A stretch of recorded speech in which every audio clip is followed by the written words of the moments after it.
Hello everyone, in this video I will show you how to turn on or turn off press side key to end calls in Samsung Galaxy S24 Ultra.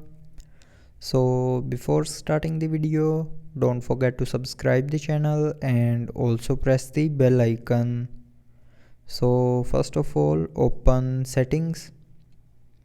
Now in settings, scroll down and here click on accessibility. Now in accessibility, click on interaction and dexterity. Now here click on answering and ending calls. So here you will see a press side button to end calls button.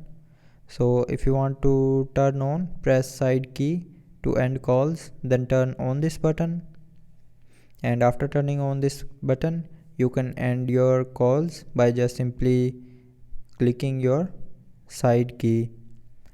And if you want to turn off press side key to end calls, then tap on this button again to turn it back off. So with this button you can turn on or turn off press side key to end calls in Samsung Galaxy S24 Ultra. So I hope you liked the video. Thanks for watching.